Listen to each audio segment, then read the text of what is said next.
Bienvenue chez Ugo Ugolini, responsable et créateur de la compagnie de théâtre Ugomina. Cette troupe qui fêtera cet été ses 40 ans se repose sur un concept bien particulier.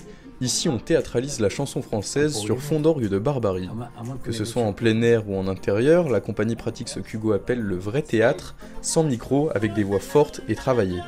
Quand on va jouer à l'étranger, parce qu'on a beaucoup joué à l'étranger, en Finlande, en Allemagne, en Italie, on est pris parce qu'on représente la chanson française.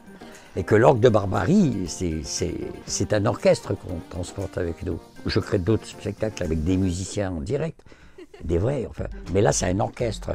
Et donc, la chanson française, il y a une spécificité énorme qui est là-dessus.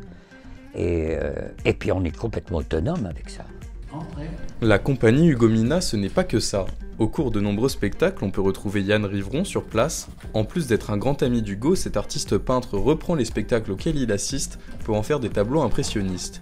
Les deux hommes travaillent ensemble depuis maintenant 40 ans, c'est pourquoi vous avez pu apercevoir nombre de ces tableaux chez Ugo.